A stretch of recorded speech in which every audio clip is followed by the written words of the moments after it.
All right. Back in the Great to hear flow, that huh? music. Great to hear Back in the that music. podcast flow. Hey, Joe, I hope you've been able to keep going on that treadmill with us. We heard you loud and clear, just had to get off the road to get back to the podcast studio. So the Common Good podcast is back. What happened in the midterms? What does it mean for America, and what's going to happen next? We're going to answer all those questions here on the Common Good podcast. Hey, those who don't know and have wondered just where we've been for the last 2.5 months, we've been driving around the country, all the way from the capital of Texas to the streets of New Jersey. We were, and seemingly, 9 states in between. We were doing events on the Faith, Hope, and Love, Not Insurrections and Christian Nationalism Tour, trying to make sure that Faith, Hope, and Love would guide people to the common good on Election Day. And for us, that meant supporting particular candidates. And many of those people did win, and we're quite happy about it. And many of their opponents, who are MAGA supporting Republicans, not win. Now, there were a couple of good Republicans we met along the way who would have been proud to have supported. They might not believe what they believe about policy, might not hold to what they want to see the future of the tax and spending philosophies of America. But sometimes you run into an issue that's just more than just how people are going to decide about tax policy and amount of regulation. Things that, for some reason, Republicans just won't stop caring about that, even when rights and voting and democracy are on the line. There's still people that just stick to the tried and true. But we're back, and I'll give you a little updates today. Now, it is right now, it's time of recording. It's Friday at 1:25 p.m. Central Time. So there's a lot of things, Rob and Dan, that we don't yet know. You travel around, you work with these candidates, you run rallies, you do trainings, you do all you can. And we've been trained up to believe that you're going to get an answer to that impact, sometime around Tuesday, maybe early Wednesday morning. And I don't know why we still believe that. It's been a long time since that's been the case. We have an election season that starts before Election Day, and the counting runs well after Election Day. And somewhere in there's an election day. Look at this. My Alexa is talking. It's unbelievable. I got home. I was 2 months or so. I got home. Everything in my house doesn't work. It's unbelievable. It just is incredible. My internet right now, fussy as all get out. Who knows what's going on? All right. Well, let's do a little update here, Rob. Yeah. Do I sound glitchy to you guys? Am I glitchy? Yep. It is glitchy. Yeah, I don't know what's going on there. You are glitchy. All right. Well, you guys talk for a second. I'm going to hang up and come right back on. How about that? Okay. So, I mean, as Doug was saying, we've gone through this election season, and it is not over, which is I do have to wonder at times why it takes so long to count some places, and why you go. I remember when I ran in 2018 for Congress, and I knew I wasn't going to win, but I was very curious to see how well I would do. And the polls closed, and had a party here at my house, and we had the the internet up on up on our TV screen, casting to there so everybody could see numbers. And the first set of numbers came in about 15 minutes, 20 minutes after the polls closed. And then it was 45 minutes before there was an update. And we just sat there, sat there. Just absolutely brutal. And, I totally understand, these places that, 95%, 98%, 99% are in. I mean, there's places still where the voting the reported tallies are in the 40%, 40, 50%. Like, what are these folks doing? I know there's a lot of places where they, folks vote by mail and it takes more time, but boy, it seems like, hey, you've got one job to do right now, and that's to count votes. And the country's sitting, on the edge of their seats with bated breath on these really consequential races. And it makes me wonder at times, like, and I don't want to sound like Carrie Lake here, but I mean, what's taking so long? Let's get these Yeah. let's get these ballots cast, and so we know what the playing field is, and so we can move forward. Let's get them Or maybe we counted. should Yeah, just it give is a them little a confusing, day isn't it? A to place. count them, you know? Get rid of the expectations that we're going to know the same There you night, moments after the polls close, and just say, by 2 days from now, we'll know. But I also agree in this Yeah, remember digital age, like, back in why can't we count these faster? And back in the day, remember when Florida was the disaster with the election of 2000, and it was Yeah. horrible, and The everybody hanging was chads. screaming, yeah, all that. And they fixed it now to the point that, man, within 20 minutes, they have run the ballots. They count their early votes early.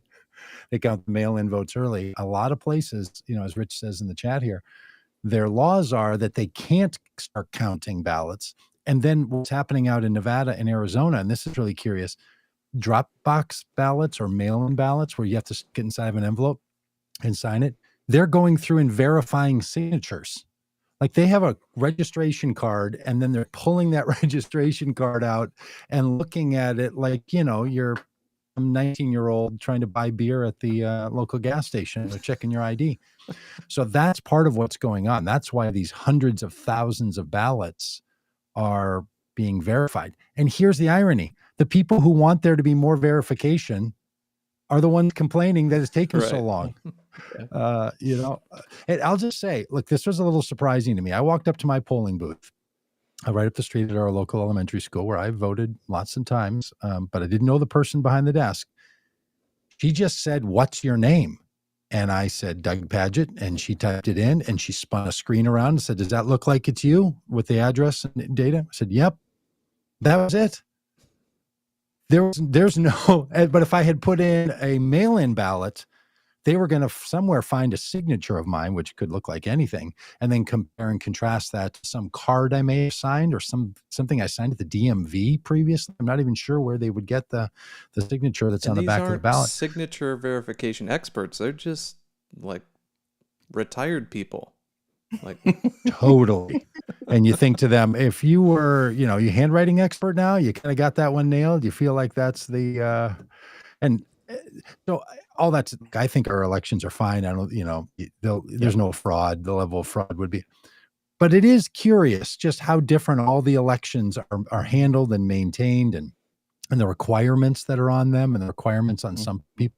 Now, maybe it's just because of the place I live that people aren't concerned and don't make you show ID or prove that you are who you just said you were, but that's really curious, right? That you have to do a signature verification for one kind of voting and to just say a name for another kind of voting, for in-person voting, which makes me just feel like, I don't know, maybe in-person voting would be the least helpful, or at least protected side of the whole thing. But anyway, they're still counting, and there's still hundreds of thousands. But look, here's what I think's going on. They already know that the Senate is going to Mark Kelly in Arizona. Yep. I think it's pretty clear that the incumbent in Nevada is going to win too. And that's going to be that. I think by, tomorrow night, Really? maybe You Monday morning. think Nevada's going to win? Oh yeah. Why do you think? Give me some hope here, Doug. Well, because of the number of votes that are still outstanding that haven't been counted, the day of Dropbox votes, and then the ones that are coming in since election day, they were postmarked. Those are going to be votes that are coming from Democrats in those areas that she's every indication of the kinds of votes, the 30,000 or 50,000 or 100,000, depending on the different areas that are set to come in. Everything they've seen about those are leaning heavily Democratic. She's only down 1 point, and they're going to come in 10 or 15 percentage points leaning toward the Democrat. That's why they haven't called that race. Yeah. The reason, and the same reason they haven't called the race in Arizona, is just because there's 250 or 280,000 votes that are out, and it just seems a little early, Yeah. So they want to get closer. And what they're saying in both those races, by the way, like in the news agencies, they're referring to them as too early to call, not too close to call. And those are different. Those are differentiated ideas. Too early to call means we don't have enough of the data in yet. we think there's important data out there. Too close to call is we've got all the data, but there might be some, votes that are going to get set aside, or some votes that were set aside to be added. That's a real interesting distinction. Right before we began the podcast today, Dave Wasserman, who is one of the leading guys who does, on calling elections, did call Arizona for Mark Kelly. He tweeted, "I've seen enough," and declared Mark Kelly the winner in Arizona. So, which I think everybody knows that's going to be the case, and Dave Wasserman did jump in and say that would be the case. So what I'd love to do is maybe set the table of like where we are right now. And then I would love to, as I've been thinking about all that's happened in the last couple of days, come up with some winners and losers. And would love to share them with you and see what you think, if you agree with my analysis. So, I mean, where we are right now is we're headed towards either a 50-50 Senate, that if Republicans are able to win Nevada, then we head to Georgia to once again decide in a special election, just like we did 2 years ago. We head to Georgia to decide in a special election if Democrats are going to have the control of the Senate via a 50-50 split, with the vice president casting the deciding vote and giving Democrats the majority. Now, if Nevada comes through like Arizona has for Democrats, then Georgia, while still being very consequential and important, will be much less so, because it won't determine who controls the Senate. Democrats will have control of the Senate at that point. So that's it. It seems at this point that everything is pointing towards Democrats controlling the Senate, which is a remarkable turn of events, given where we were just a few weeks ago and everything. So Yeah. it I'll certainly say though, looks like Rob, that's I where we're will gonna say I thought Democrats would have 2 more seats in the Senate. I really thought they were going to win in Ohio, and I thought they were going to win in Wisconsin. So if by remarkable you mean that there's not a 53 Democrat lead or advantage in the Senate, I'd agree with you. I was really, really disappointed. I thought there was no way Wisconsin's going to return that Ron Johnson back to office, and I really thought that Tim Ryan had a chance in Ohio. So I was set on, like, not only are Democrats going to hold all the Senate seats, which looks like there's a good chance that they will.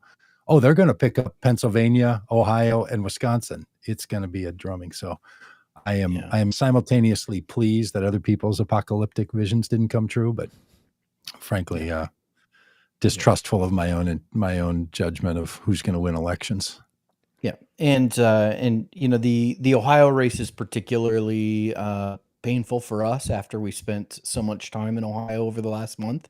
And Dan, Tim Ryan had his arm around you, and we gained a certain affection for Tim Ryan as just seems to be a really good human being. I had the chance to watch a football game with him, and he just became someone that we really, really liked. And to see him go down was sad. To see him go down to JD Vance, even sadder.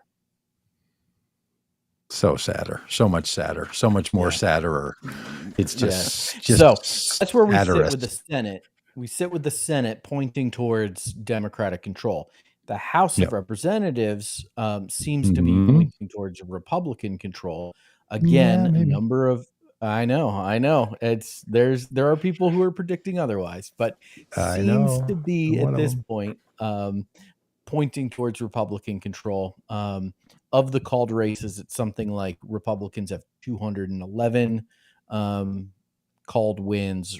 Democrats have something like 193 or something around that number, depending on which source you're looking at. Of course, you need 218 to be the majority. So Republicans are a bit closer at this point, but we still have a number of races that are not yet called. Probably in my mind, the two most notable of those are in Colorado, where Lauren Boebert is in a very close election with Adam Frisch. And that has kind of gone back and forth. It looks right now, like Lauren Boebert has a little more than 1,000 vote lead in that contest, and could be on her way to being reelected. And at the same time, the other race that I've got my eyes on is in California 45, which is Katie Porter's race.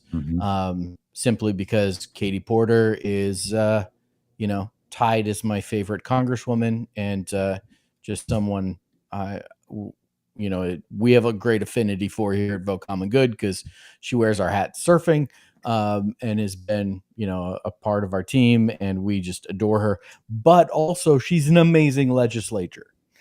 She has done a fantastic job during her time in Congress. Her district was redistricted when the lines were redrawn in California. She gained a whole lot of red territory in Orange County as a part of her district, and so it got a lot tighter in terms of the numbers for her. And she's holding about a 1 percentage point lead right now. But that's another one where it's not too close to call, it's too early to call, because it's good that you made that distinction, Doug, because there still is something like 35 to 40% of the vote that needs to be counted in California. But that's one that we're keeping an eye on as well. So right now, I mean, it's not inconceivable that Democrats could somehow pull off holding the House, but it certainly looks like Republicans are going to take the House of Representatives, but the margins are going to be tremendously close. It could be 218 to 217. I mean, it could be. Yeah, I mean, just amazing to think that's possible. And a couple of seats that I didn't think would be lost by Democrats included Pat Maloney in New York, who is the head of the Democrat congressional messaging group. So in other words, the leader of that whole reelection cause lost his seat, and Cindy Axne in Iowa also lost. And it really could come down to those two races that shouldn't have been lost, could make a huge difference. And some of these are coming down to, teeny margins, hundreds of votes, thousands of votes. So this thing that we so often can think that, just doesn't make all that big of a difference. If every voter thinks of themselves as having a voter influence, so it's not only your vote, but then how much you broadcast and recruit other people, maybe your vote is worth 3 or 4 other votes if you were to work up a few people with you. So, if you're multiplying your vote by 3 or 4 times, you can really start thinking about having some great impact in what could be going on for in this country. And it is so, look, of all the divisiveness of which there is so much, we're still so evenly divided by political party preference when it comes to voting. Now, whether or not that's political party preference of your average person living in their lives and so on, but when people show up to vote, it is shocking how often, because even in the most extreme cases where someone's just going to win, right? So my current representative is Ilhan Omar. She gets 75% of the vote, right? But that's such an outlier. And then it's only 75%. It's still not everybody, but it's so extremely high compared. Most of these races are won at 50%. 51%, 53%. If somebody gets 60% of the vote, you're just like, oh, that is an absolute wipeout. But there's still 40% of the people who voted that wanted somebody else. We're living in a world that the voter opinion expressed in a vote is really divided. And it has to be remembered that that's the reality we're living in. And I know if people are regular listeners to this podcast, it's going to sound like they're listening to something from 2000. They could be listening to something from 2018 right now. But this idea that you got a mandate by winning an election, you don't get mandates. You win the opportunity to serve in a role. That's it. There's all the rest of this interpretation about what does this mean. What it means is you won and now you got to go to work. That's all it means. It doesn't mean anything else. The insertion of meaning in this, like people, at Thanksgiving taking, the gravy and inserting it inside their turkey. What was it they do when they take the thing and they squirt turkey inside there? The turkey baster. People shoot other stuff. What was it they shoot in there? Like salt water. A lot of weird stuff these days, Doug. Like right into the. How's that hand gestures? I can turn to a meme too. People are just inserting meaning into all this. I think what it means is that they've said that we're supposed to have Donut Wednesday. Like, no, it didn't mean that. Like, it meant that 52% of the people thought you'd do well at this job compared to 6 or 48%. That's what it means. Yeah. The overinterpretation of elections, we should just, I think all of us just have to be so much more careful about that, because it's not accurate. It's not serving us well, and people are ending up with stories in their head that just aren't accurate. Well, that is an excellent lead into me providing some interpretation of the results. I was going to say, well, I guess our show's over, because the next 40 minutes we're going to be interpreting. It's not that you can't say that there's winners and losers. For sure you can, but you can't say, oh, this now means that I'm supposed to, that we're supposed to go pass massive legislation or not pass massive legislation or, something else. I'm talking about the implication of it. It doesn't mean that there aren't actually winners and losers. That's what there actually is, winners and losers. But the idea of what you're supposed to do then, look, I want Joe Biden to be much more progressive than he's been. But if he's like, hey, we didn't lose as many seats as we thought, therefore that means the American people as a collective want us to do. No, it doesn't mean that. That's not where the meaning comes. This is a mandateless election for sure. So I've got some winners and losers. And some of them might be kind of obvious. Some of them might be a little less obvious. And we can maybe kind of pair them up a little bit. Certainly, and you just alluded to this, Doug, big winner from election night and beyond is Joe Biden. Listen, what happens during the midterm election during a president's first term in office, which is, the 2 years after the presidential election, the first midterm that a president has, presidents lose big. The party in power loses big. President Obama lost 60-some seats. Donald Trump lost, I think it was 40-some seats. Really, the only time that this didn't happen in modern history is right after 9/11 and and we were in the midst of the Gulf War. But that was a much different circumstance. Normal circumstances, in times like this, the party of the president loses huge. Joe Biden did not. Democrats did not. The red wave did not materialize, and Republicans might take control of the House of Representatives, but they did not, have some kind of crushing victory that was a referendum on Joe Biden. That simply was not the case, and so Joe Biden comes out of this. Listen, I'm not the world's biggest Joe Biden fan. I have often joked that I never would have dreamed that I would work as hard as I did to get a president elected that I barely want to be president. That's kind of how I feel about Joe Biden. I'm really glad he's president. Your feelings are invalid. You should change them. I can't believe this guy is president. But here's the thing about Joe Biden. He is very quietly turned into one of the most impactful and effective presidents we maybe have ever had. I think his first year in office, you both heard me lament on this podcast that Joe Biden was getting tagged with the brand of being unable to get anything accomplished, and that has dramatically shifted. Mm-hmm. He has accomplished a remarkable amount of things in the midst of a deeply divided political culture. Um, and he has been tremendous, very quietly and against all expectations and defying the odds. He has been tremendously effective, and the results of the midterms, even though Democrats are going to end up losing some seats, it was not the bloodbath that Donald Trump Jr. tweeted about. It was not the red wave. It was not a referendum on Joe Biden, and he comes out of this in a much stronger position.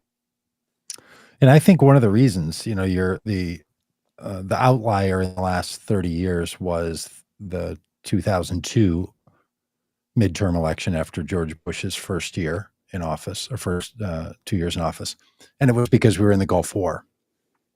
I actually think this period of time feels to people more like that period of time than the other midterms in the last 20 years. I think a lot of people feel like there was a war on democracy, that their rights of women taken from them to make decisions about an abortion or not, the obstruction, and the looming, unbelievable election denying put people in the psychological space that felt more like 2002, that there was a time to rally around this country. The number of people in the media and others and us on our tour who said, I feel like we're out here trying to save democracy. The last time in my adult life that kind of conversation was going on was in 2002 and 2003, that it felt like we were at war. Don't like the war mentality myself and don't want to propagate it here.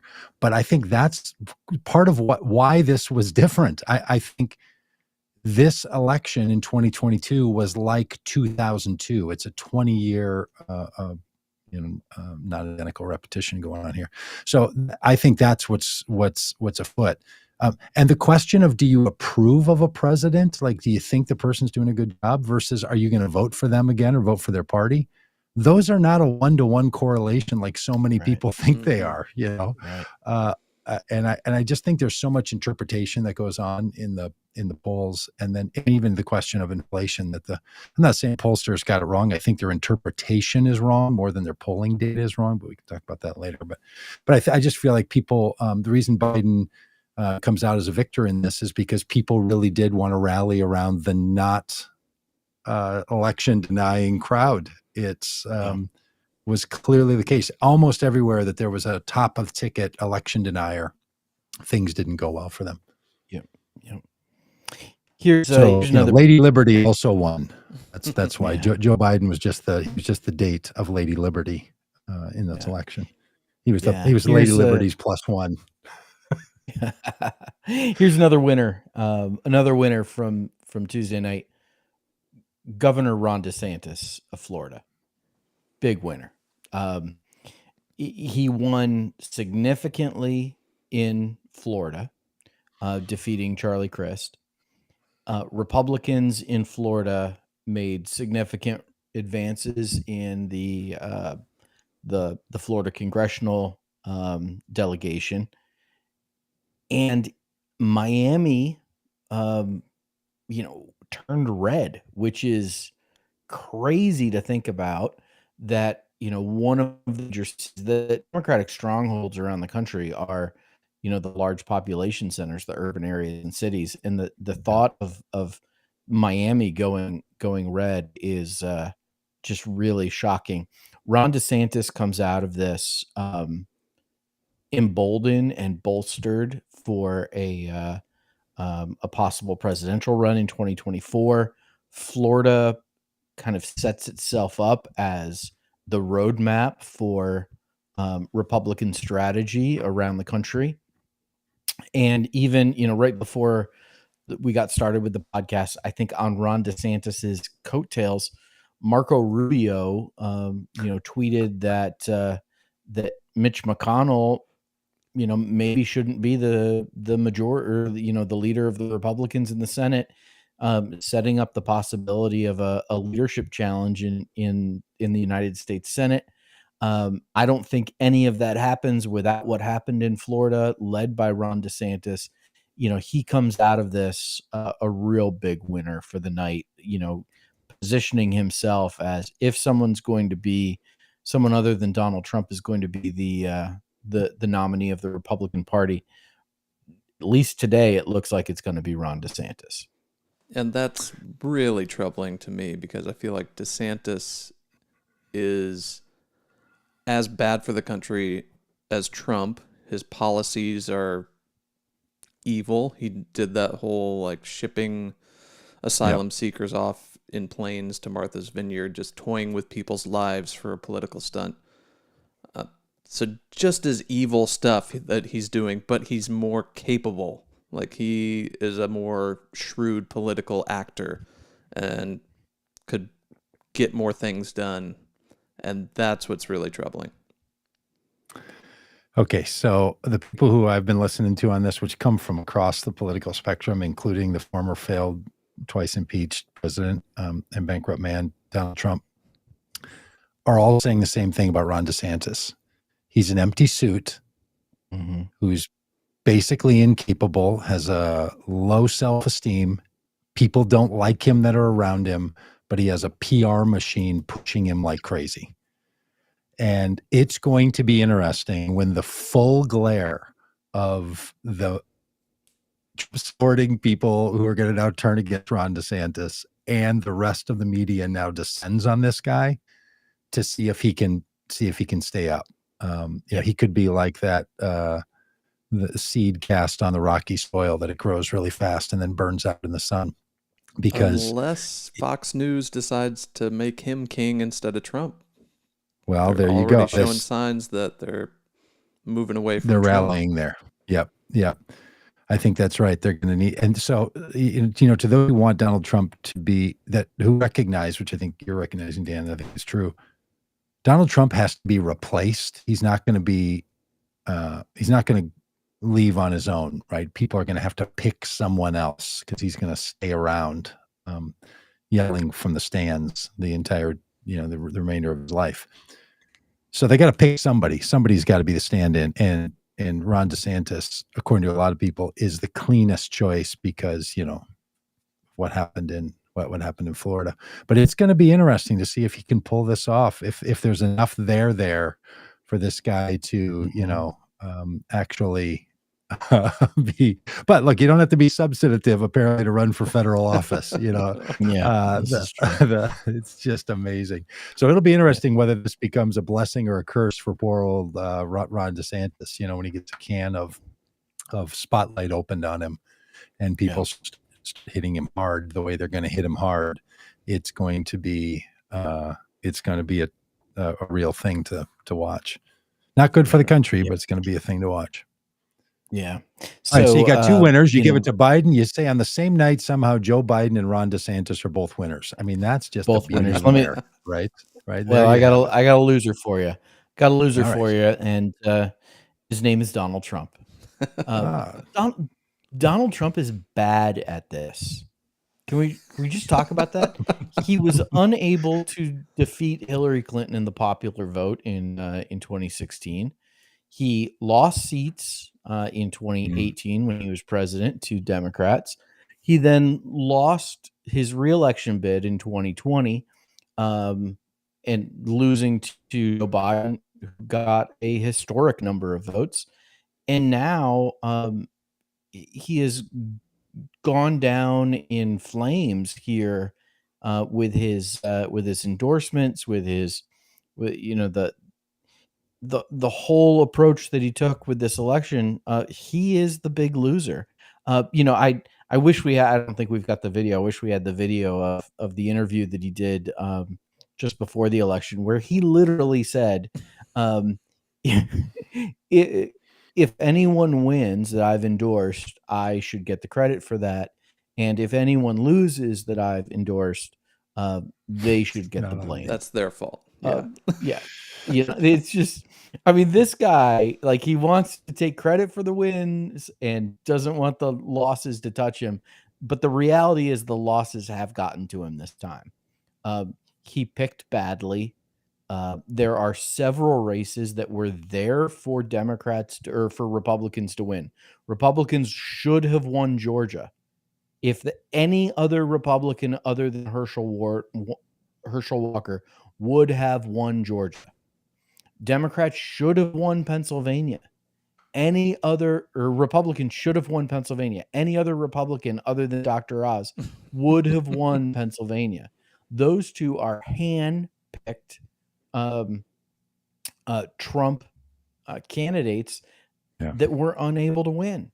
And then there's gubernatorial seats. I mean, what Arizona, should be a Republican for governor, but it's not going to be because of Kari Lake. Pennsylvania should have been a competitive race. I don't know if a Republican could have beaten Josh Shapiro, but that should have been a competitive race. It was not because of the Trump-backed, the Trumpian Doug Mastriano. All over the country, Trumpism got trounced. Right. And it lost in places where it should not have lost. Donald Trump comes out of this more wounded and more weakened politically than I think he's ever been. Yeah, and any candidate that moved closer to Trump did worse than those who kept their distance. Case in point, your previous winner, the subject of your fanboyism, Ron DeSantis. He stayed away from Trump. He didn't want Trump around. He didn't want any of that going on. Didn't mention him. Stayed clear, and ran away with the place in Florida. Mm-hmm. So yeah, it's totally clear. This country is done with Donald Trump and sick of the craziness and just wants it to be over. Yep. And on Monday, he's going to announce that he's running for president. So somehow Lady Liberty becomes the winner yet again. I mean, Lady Liberty once again won because Donald Trump lost. Yeah, hey, we should definitely set up a live stream of that thing when Trump announces and be doing like we did for the for the January 6th part 2. Yeah, this guy has got to go. Let's do it. Let's set that thing up. And he announces at his rat infested beach house that he's going to again run for president, that he thinks that's a great idea because he's like, 3 times. It's probably going to be a charm for me. We should be there every step of the way. All right. Or we just put on a Mar-a-Lago because I think there's going to be space. I bet if we just asked for a press pass, we could get in. Should we do that? Should we just go to Mar-a-Lago on Tuesday and just our little pop on in podcast? We could throw a shoe at him, like the Iraqi press guy did to Bush. Remember when he whipped that shoe at him? Really, I think throwing White Claws is more our speed, like that guy did at Ted Cruz. So I got another loser for you. I missed my joke. Hang on. I missed my joke. That's going to set up for this. It wasn't a red wave. It was just a little. It was just a little ketchup smear. That's all it was. It was just a little Donald Trump ketchup smear, not a red wave. Very good. All right, go ahead. All right, here's another loser for you. Kevin McCarthy is a big loser here. Yeah, Kevin McCarthy. Yeah, this guy has been dreaming of being Speaker of the House his whole adult life. Since he went to Republican camp as a teenager. He was dreaming of being a Speaker of the House. He has been dreaming about this. And frankly, he's probably going to get the gavel. He's going to get the job, but he's going to get the job and it's going to be not the way he wants it to be at all. He is like the Speaker of the House, one of the most powerful people in the country, the ability to bend people's wills, to break people's spirits, to get what they want through the apparatus of the workings of the House of Representatives, from money allocations to committee assignments. I mean, there is so much power that goes into being Speaker of the House. And Kevin McCarthy, to get the votes to be Speaker of the House, is going to have to once again make a deal with the devil and get on board with the Trump supporting Freedom Caucus. He's going to have this is Kevin McCarthy, who has tried to distance himself from. He's the one who submarined Madison Cawthorn's reelection.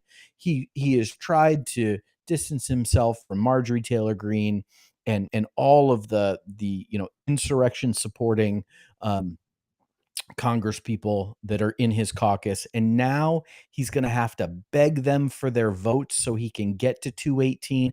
If this is 218, 217 in the House of Representatives, it's He going needs to them all. he needs them all.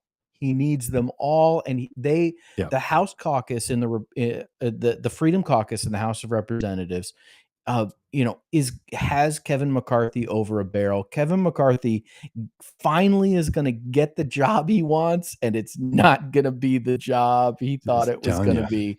And Kevin McCarthy, big loser. Big loser. Big loser. In fact, I'll go on the docket on this fine day of November 11th. Steve Scalise is going to be the Speaker of the House. Wow. McCarthy's not going to be able to get there. It's going to all collapse. Even if they have 222 seats and they need 218 people in the House to vote for him, he's going to lose a few. They're bitter. They're never going to go with him. They'll throw their weight behind Steve Scalise. Everybody else will say fine.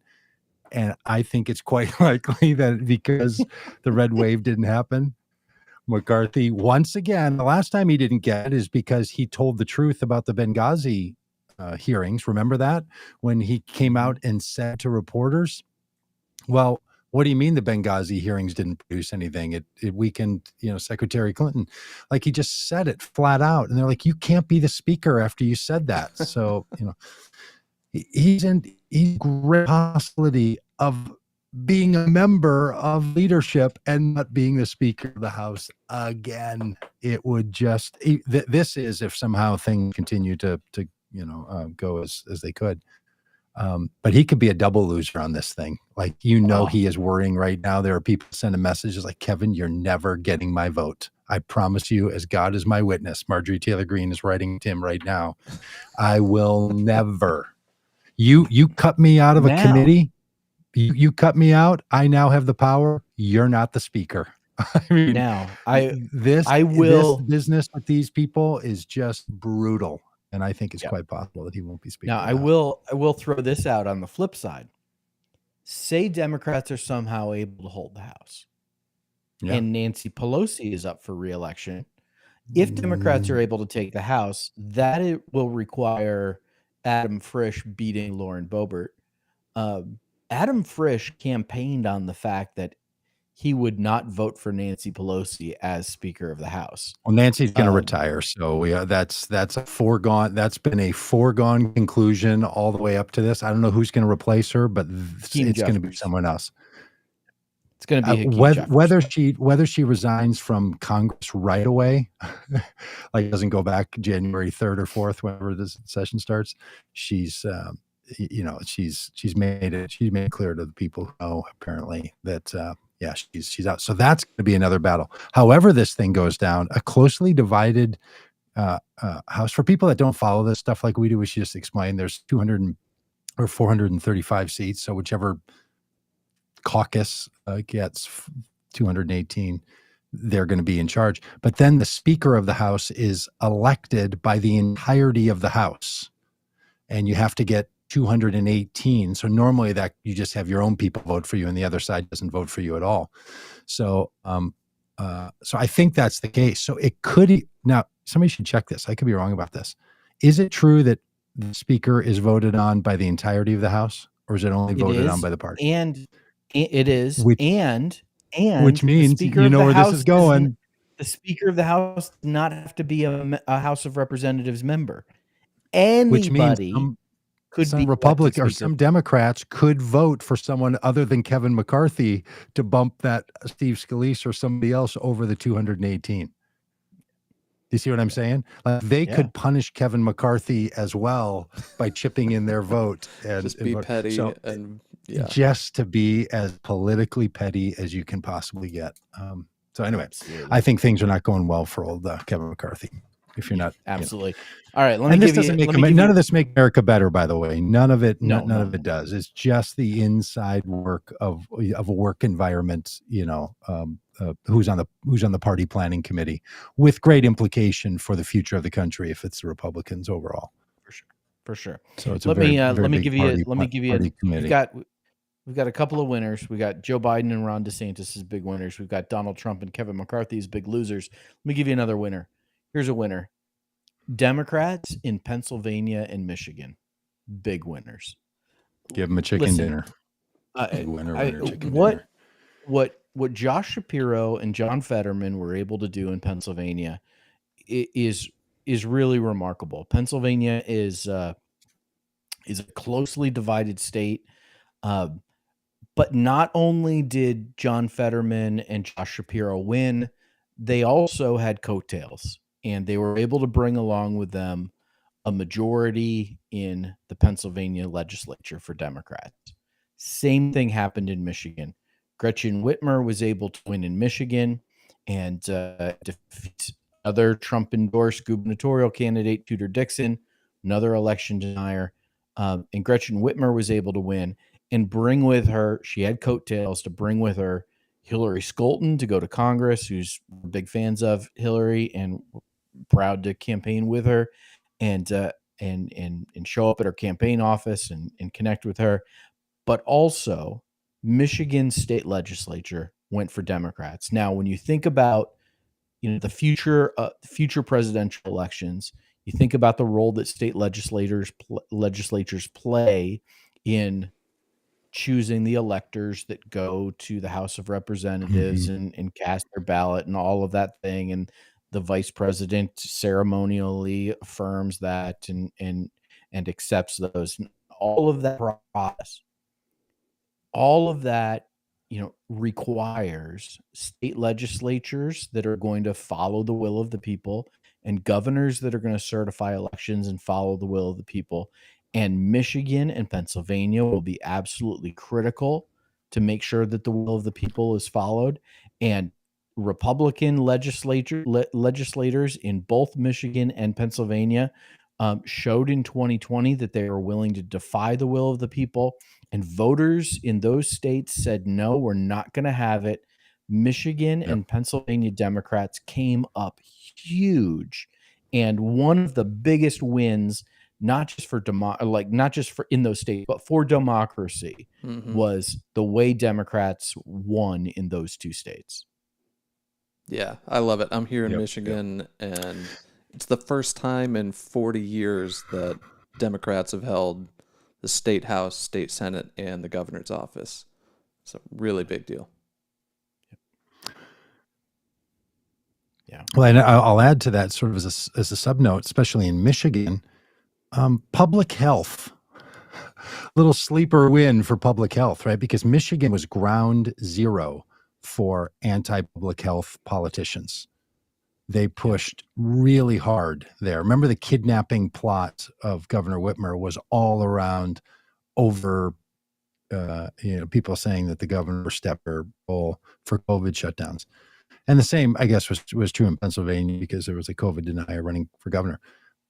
But what motivated the anti-democratic response was COVID, right? That's what fueled a lot of people, made a lot of people really mad, and got a lot of people really moving toward this kind of authoritarian responses because they thought there was such overreach from the state and federal government on COVID response. And yet when people had a chance to vote, they voted for people like Whitmer, right? They voted for Shapiro, who said, no, we would have totally made sure that people stayed safe in our states. And that's another big subtext that I think kind of got lost in a lot of the conversation about what was going on election day, is that it was still a referendum for a lot of people on what happened in 2020 and 2021. Yeah. And I'd love to see more results from like school boards. I know that our school board, there was some folks like hardcore COVID deniers, anti-CRT, boogeyman kind of people running to replace the school board, and people voted against them. They voted for sanity and, just people that support teachers and common sense. Yep. And I wonder if that's the trend throughout the country. Dude, and I think you're right. I think it's not only did Gretchen Whitmer and Shapiro have coattails, I think they were benefited by people who were saying, okay, I'm going to stand up for teachers and for school boards and for some of the rest, and that moved its way up, right? That people were more as motivated by that, and nurses and public health and just all the craziness that this country has been through, because people were so out of their minds about COVID response, which we still, by the way, have not dealt with very well as a country. Like, we haven't done a nice deep analysis on how did that all go. Did we, you would think that a country or the world would sort of, take some moment and pause, but I guess we'll just let historians and sociologists determine whether we were spot on or far from it. But that's still lingering in the system. And it was good to see that states that made a significant, and I know that Ron DeSantis tried to take credit for this by saying the reason we won here is because we were not woke and we didn't pay attention to public health and all that. His whole thing is, Florida is where woke goes to die. Like, goes to die, hardcore. Which is just like, what is the opposite of woke?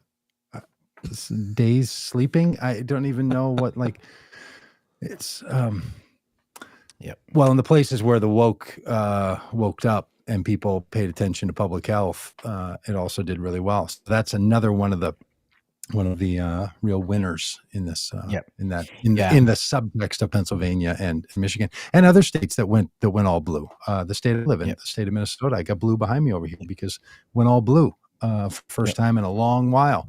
Clear and there was, morning. Trump there's a clear blue morning. Trump almost won Minnesota in 2016 and ushered in a whole bunch of super crazies into the legislature, and now they're now not in those seats anymore, and they're just back to causing trouble on talk radio. Now, another winner for you. So our winners are Joe Biden, Ron DeSantis, Democrats in Michigan and Pennsylvania, and a fourth winner for you is abortion rights.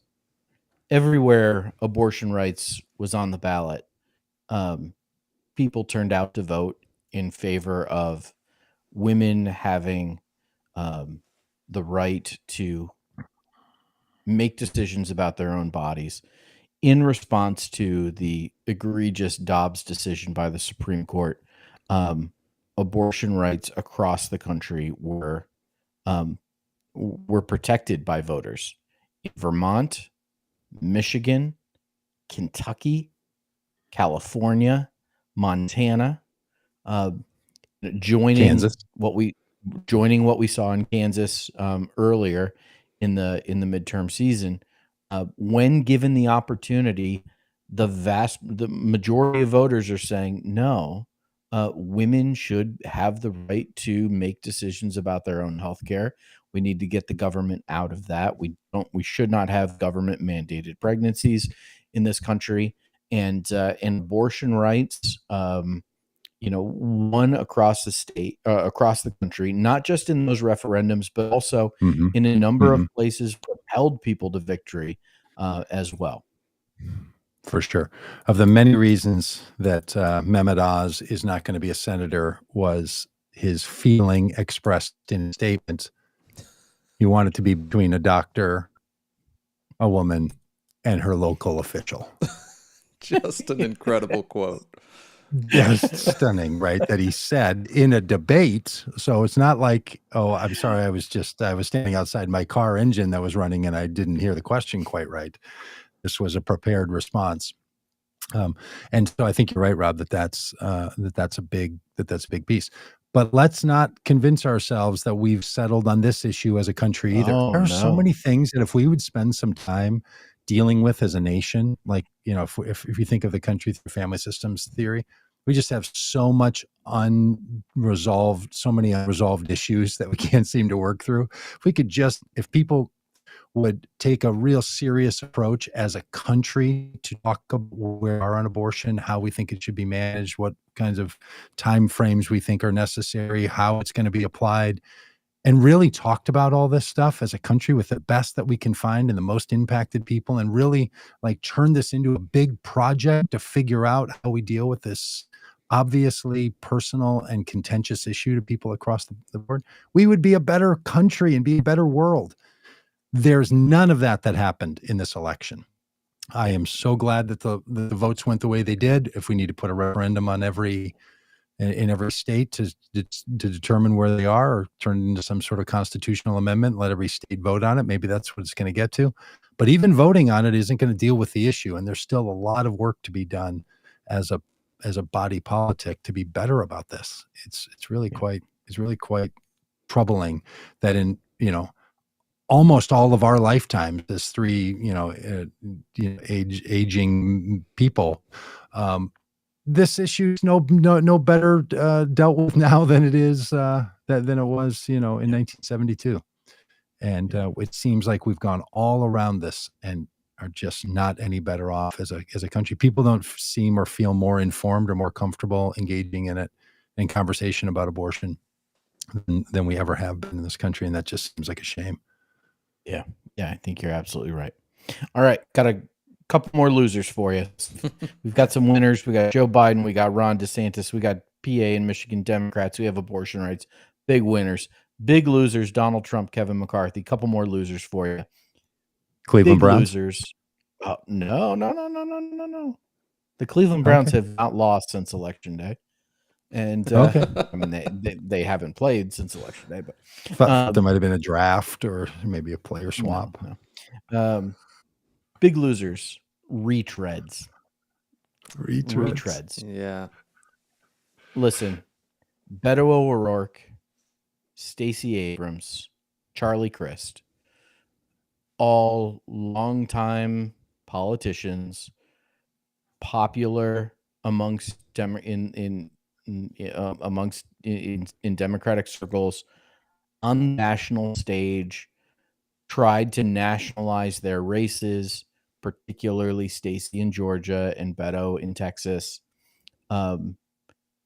were able to receive millions and millions and millions of dollars in donations and investment from those trying to help them to win. And both Beto and Stacey, and then joined by Charlie Crist, who was a Republican, became an independent, then became a Democrat, served as governor of Florida, got elected to Congress, and now is going back to run for governor of Florida.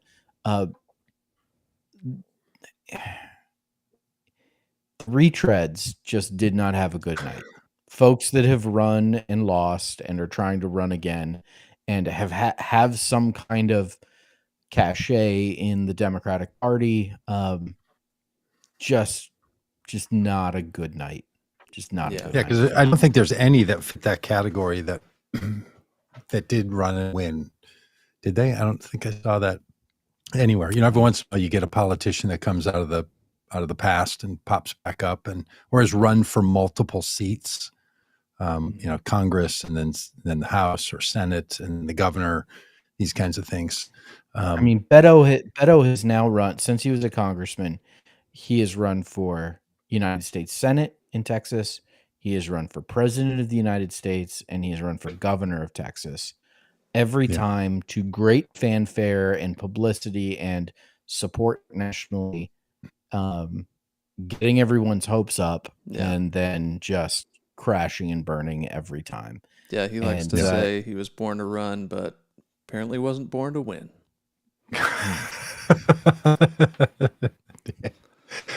Good. Yeah, it might have been born to run, but you got to work harder to win. Yeah. No, look, and whether Georgia with Stacey Abrams' run and Texas with Beto O'Rourke's run are contributions to a long-term arc of change is curious. So in other words, sometimes you're running for reasons that are about the future and not only the first Tuesday in November. It's hard to know if that's what's going on with either of those races. There's going to be many people say if Raphael Warnock's win in Florida's and Georgia's special election on December 6th, that Stacey Abrams' run again this year, as well as the work she's done, is what made that possible, right? It's hard. It's hard to know, like when it's a movement creating candidacy versus the person that's going to win. Now that's also the stuff people say when they don't win, right? Yes. Because but the other thing we noticed on the tour was so many times when the people running against seated Republicans were not serious candidates, or that there was no candidate at all. Couldn't find anyone who was running against them. So it's a tough thing the way we do our politics, right? Like when someone runs who's not going to win, it's easy to think, well, they just lost. But boy, someone needs to be in that slot. Like we should be contending for all these seats, because at some point, I think every state now, I think it's probably true, has in the last 100 years. Somebody should look this up. Maybe Peggy Hay or somebody, or Trisha could look this up, because they seem to always know stuff when we just babble on about it. In the last 50 years, 100 years, or pick your, 20 election cycles, something like that, has every switched its primary voting pattern from Democrat to Republican? Like, is every state gone through the cycle where it was a red state and then it was a blue state? And that would be curious to know, right? That states just change. Like it happens. The country tends to shift in its feelings. So you wonder sometimes, are these candidacies about building some long legacy and building an apparatus and filling a gap and doing the hard work, because at some point it's going to come back around? Or are they vanity projects that are, about something else? I don't know. Yep. I mean, Beto works hard. Beto's a good guy. We went down there and supported him, wanted him to win.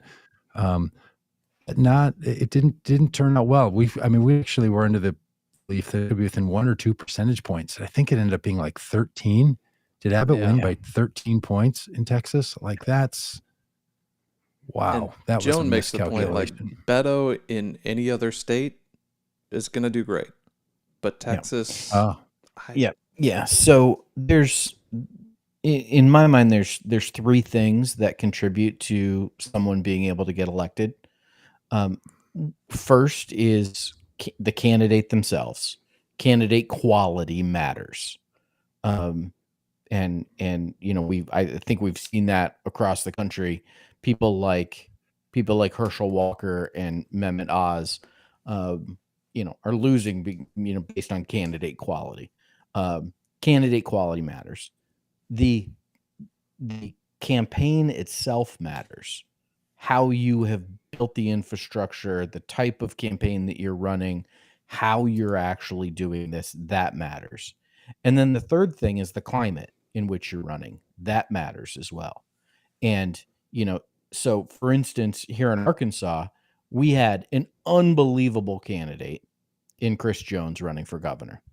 Mm-hmm. Chris ran a really quality campaign. Certainly there's room for improvements and there's things that could have been done differently. But the climate was just such that it was almost a foregone conclusion that he was never going to win. And I think, when we look at and do some analysis on Texas, is, we were thinking, okay, Beto's a great candidate. He's got to get great campaign. And we were thinking that the climate was going to be different than it was. And it just turned out that we misjudged what the climate was. I don't know Georgia nearly as well to know. I don't want to be terribly critical. I'm not sure Stacey Abrams is the greatest candidate. I think there's some challenges there. Certainly she's proven her ability to put an infrastructure together. But I think the climate comes into play. But at the same time, Georgia is electing, a Democratic senator. So it's not like it is a red state across the board. It's become much more of a purple state. So I think when you do some of the analysis, you got to look at who's the quality of the candidate, the quality of their campaign, and then what the climate is that they're running in. Those are the 3 things that all have to match up for somebody to win. Yeah, and you need an opponent that's not as attractive or as electable as you are, right? Maybe that's what you mean with the climate. Maybe that's what that means. Because like Kemp was more vulnerable in 2018 than he was in 2022 Yeah. Because, and this is the governor of Georgia, because in 2022, in 2020, he stood up to Donald Trump and said no, right? So he changed the calculus for a lot of people who then would vote for Warnock and vote for Kemp. Like that was happening. It's clear that happened. So sometimes your race is just like you just got a bad draw, right? Like there can be two really electable candidates running good campaigns, and one just takes over. You know, it's like, you know, sports is not always the best analogy, but this one it might be that, you know, by the time you both get there, you're both capable and competent, but only one of you is going to win, and they just have a better day for some particular reasons. But I do think it's a good warning about like the professional candidate side of things. And those of us who follow a lot of politics, we drove down to this to support Beto because we wanted him to win, you know, like, but the people of Texas said something different. And so did the people in Georgia, and so did the people in Florida, right? They said to these people who are well known in the state, we're going with the other person. We're going to pick the other person now. But again, 47% of the people in Texas voted for Beto, you know, like it's wasn't that high. What percentage did he get? He lost by 37% maybe. No, that's not right either, but okay, let me give you one more loser. And this what is the number? What percentage did Beto get? Okay, you go on. I'll come up with the answer. All right. So, well, this one might be a little bit more. This might be my most controversial winner and loser. So we've got our losers: Donald Trump, Kevin McCarthy, retreads, and the fourth loser, in my mind, coming out of the midterms is gerrymandering. Who's Jerry? Where's Jerry running? Yeah, exactly. You know, and please don't interpret this as being a pro gerrymandering statement, because I'm completely against gerrymandering. But you know, this was an election where gerrymandering throughout the course of this year was on everyone's mind because of redistribution of seats, because the census took place in 2020, which means that for this election we had brand new lines. It happens every 10 years where it gets allocated based on the census, how many congressional seats different states have, and then the states are, through different processes, draw the lines of what their congressional districts are going to look like. We thought that those lines were going to be drawn by political parties to ace out their opponents and keep themselves in power. Gerrymandering being, you know, the tool that you know, is used to do that. And we have said on this podcast, and we've heard political experts all over the country say that, listen, there's really only going to be 15 competitive congressional races in the country. Because of gerrymandering, there's really only going to be 23 races that matter. And the reality is that I think we still have more than 23 races that haven't even been called yet. And we had tremendously tight races in places that we did not expect. You know, in New York, Republicans, you know, I think won something like 7 congressional seats. You know, in Republicans won in New Jersey, a candidate that we campaigned with, a guy named Tom Malinowski, an incumbent who lost his race. You know, we have seen in Colorado, where Lauren Boebert is in this tight run. In California, where there are races that are too early to call, and there are races that are too close to call. And we have seen all over the country races eked out by people. And there's all this to say, you know, if you had given us $100 back in you know, May, and said, you know, how many competitive congressional races are there going to be, we would have put our money on the low side of, you know, 15 or so. And it turned out to be far more competitive races. And I think, you know, it shows just how divided we are as a country, but I think it also should show us how much opportunity there is. There is like this stuff is not settled. Like and there are opportunities all over the country in districts that we expect and not expect to run competitive races. And I just think like gerrymandering was a big loser. It did not do what everybody thought it was going to do. And look, this question, gerrymandering, which, only joking about the, who's Jerry, but it is named after someone named Jerry who wrote a congressional district that looked like a salamander. So that's where literally where the name comes from. The impulse to draw congressional lines around where populations live is really complicated. One of the reasons that it was innovated and people were doing it and wanted to accomplish this was because race and economics tend to put people into certain locations of where they live, right? These lots of forces just force people into those places. So if you wanted voting to be more representative than just other issues such as race and economics, then you need to draw boundaries that aren't just little square boxes laid on top of population centers, right? Yeah. So it's really complicated how you do it. The fact that state legislatures are doing it and they're the beneficiaries seems totally wrongheaded to me. And in the United States, in so many places where it got better, even though sometimes it moved against Democrats, sometimes against Republicans, it was better when it was a nonpartisan commission that figured out the best way to do the congressional mapping. Yeah, Rich That mentions happened that in it happened in New York, happened in Michigan. Yeah. Yeah, and then it starts to feel something more like, frankly, what happened in Florida.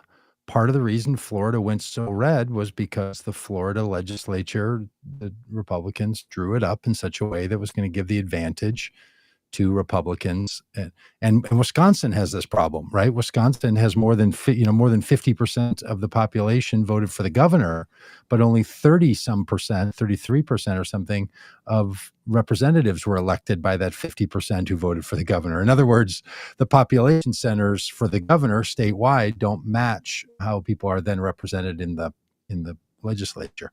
So this stuff is really complicated. I know it's easy for us to sort of, and because, partly because a few popular news sites got on gerrymandering. I think it was maybe the Daily Show or something made a big deal out of it and helped people understand the problem. But the solution of it is really hard. It is not a clear thing if we're going to have our voting based on where we live, which is one of the fundamental questions one of the fundamental characteristics we should always pay attention to. Just think about the fact that where your domicile is, that's what's going to determine who represents you at the state, county, city, federal government. Your address.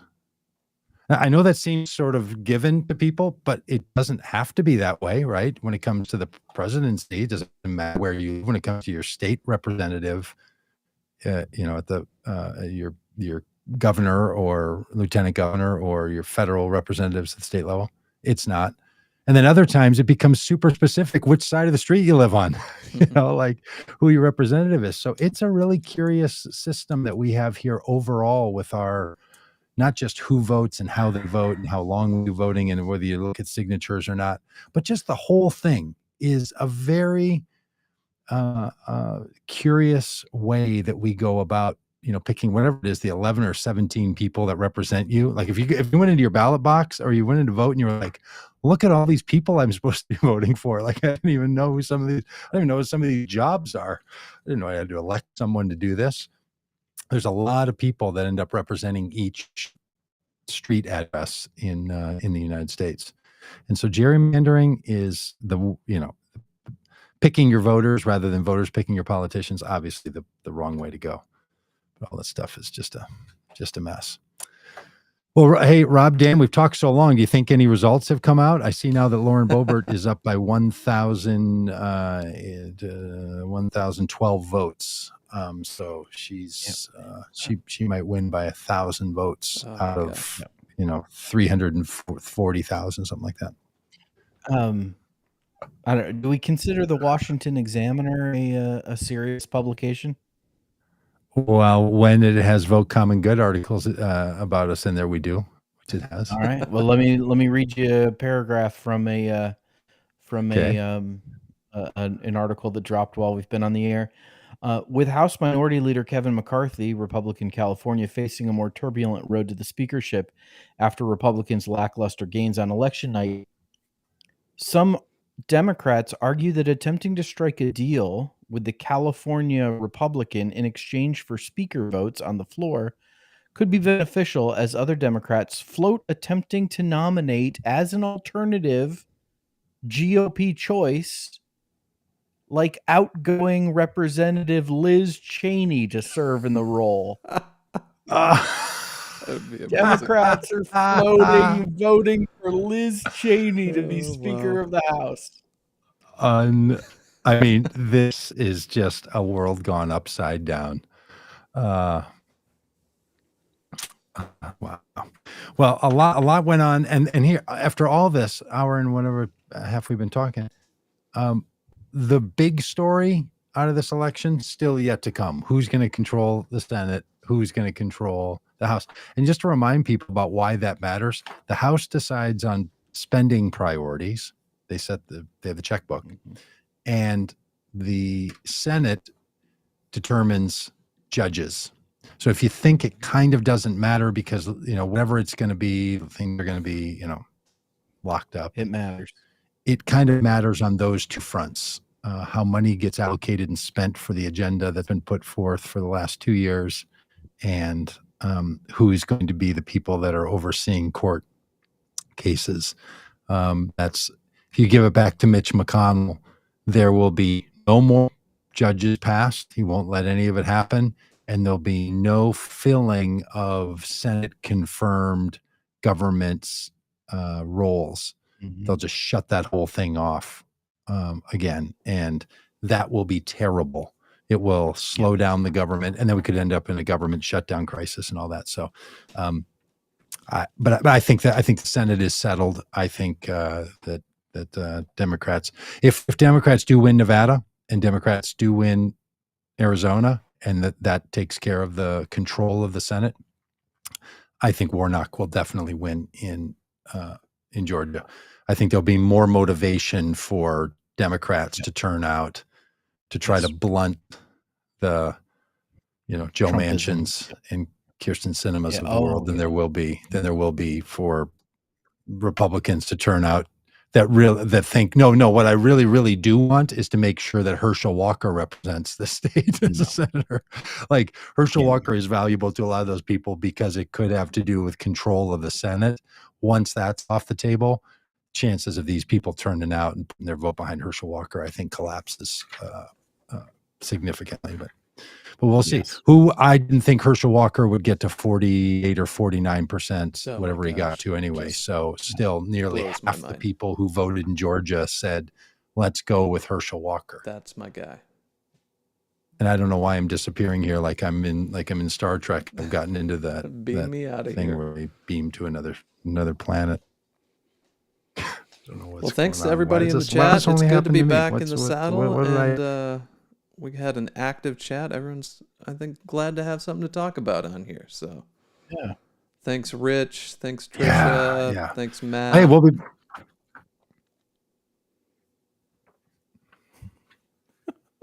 Melissa. Yes, Doug. Say Melissa. I'm barely even hearing anything anymore. I'm just fading away. I'm just gonna go crawl in the corner. Fade away, Doug, and let Dan take us out. Well, we'll see you next time, everybody. I don't know when that will be. We just got off the road. We're figuring things out. But we'll see y'all soon. Yeah, we're catching up on sleep after a long tour. But thanks for being with us. We'll see you soon.